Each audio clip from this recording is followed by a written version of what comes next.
नमस्कार दोस्तों, स्वागत है आपका हमारे YouTube चैनल शिक्षा क्लासेस टीवाई पर। आज हम बात करेंगे उत्तर प्रदेश की बहुचर्चित 69,000 शिक्षक भर्ती के बारे में।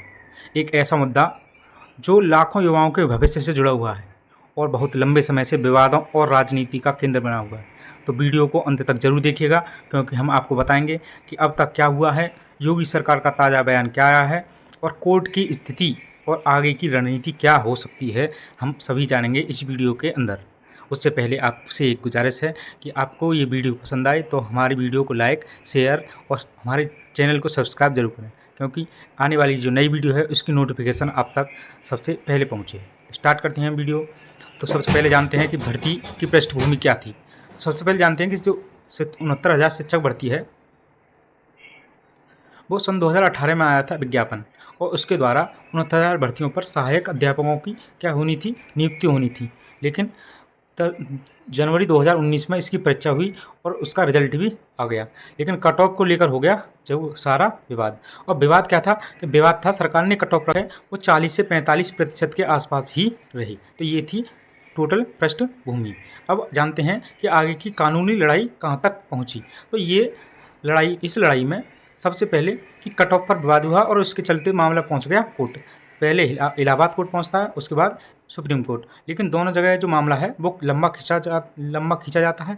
और एक तरफ तो अभ्यर्थी थे जो कम कट ऑफ की मांग कर रहे थे, और दूसरी तरफ थी सरकार और दूसरी याचिकाएं जो उच्च कट ऑफ के समर्थन में थीं। तो मैंने आपको बताया कि अभी कुछ अभ्यर्थी कम कट ऑफ के चक्कर में थे और सरकार उच्च कट ऑफ के लिए।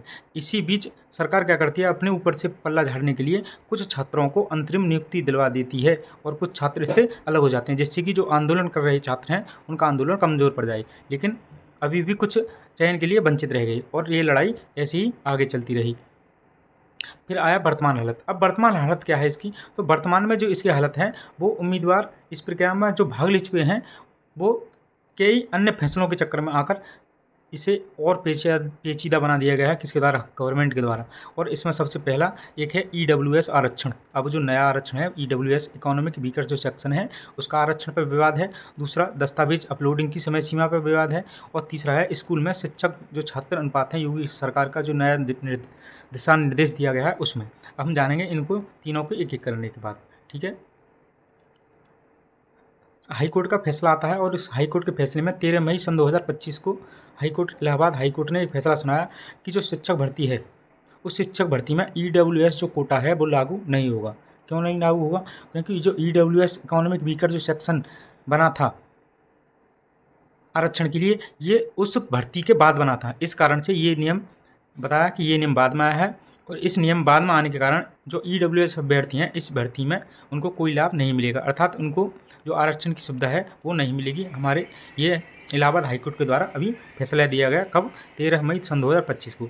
लेकिन उसके बाद दूसरा एक और फैसला आया है, कब? 20 मई सन 2025 को। और दूसरे फैसले में ये बोला गया कि अगर किसी अभ्यर्थी के द्वारा लास्ट डेट के बाद उसने अपनी कोई डिग्री या आवश्यक दस्तावेज, जैसे अगर किसी ने B.Ed कर रखी है या DLED कर रखी है, तो उसके जो दस्तावेज हैं उनका अगर बाद में अपलोड करता है तो जो उनकी नियुक्ति है उनकी नियुक्ति को क्या कर दिया जाएगा?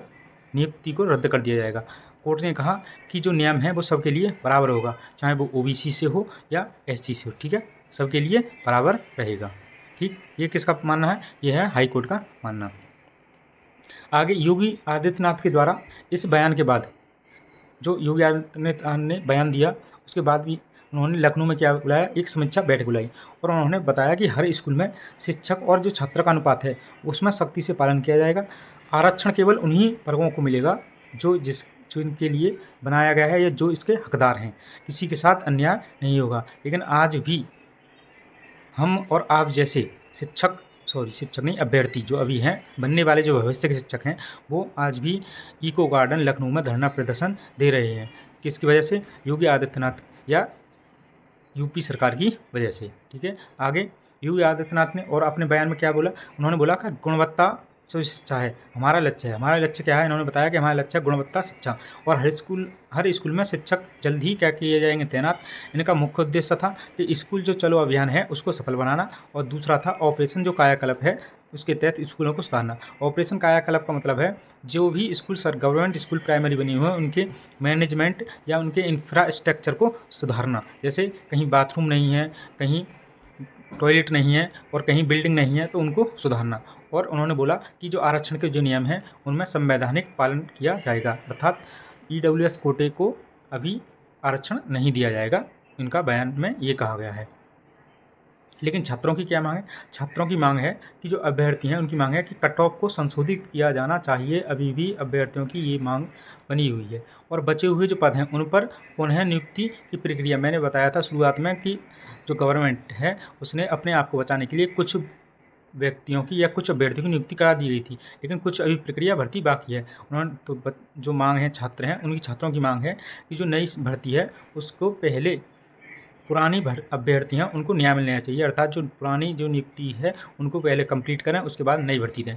और अब आया ये सवाल कि क्या योगी सरकार इन मांगों को मांगेगी, इन मांगों को मानेगी, या फिर यह मामला लंबा खिंचता रहेगा चुनावी मुद्दा बनाकर। क्योंकि 2027 में अभी क्या होगा, योगी जी के या मुख्यमंत्री के चुनाव होंगे, तो क्या गवर्नमेंट इनको क्या करती है, लंबा खींचती रहेगी। तो आगे देखते हैं क्या करेगी, लेकिन इसका क्या असर हो सकता है ये देखते हैं कि इन जो कोर्ट के फैसले हैं अगर ऐसा लागू हो जाता है तो उससे पारदर्शिता बनेगी सबसे पहली, और जो नियम तोड़ने वाले अभ्यर्थी हैं उनको बाहर निकाल दिया जाएगा। जैसे कि EWS जो कोटा है उसको, उनके जो अभ्यर्थी की मांग है उनको बाहर निकाल दिया जाएगा, जिससे कि योग्य जो उम्मीदवार हैं उनको उचित मौका मिलेगा और सरकारी जो स्कूल हैं उनकी स्थिति भी सुधरेगी। आपको क्या लगता है?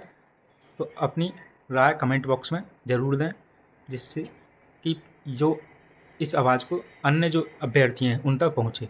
हमारी वीडियो को अगर आपको पसंद आए तो लाइक, शेयर और सब्सक्राइब जरूर करें। मिलते हैं नेक्स्ट वीडियो में, तब तक के लिए जय हिंद, जय भारत।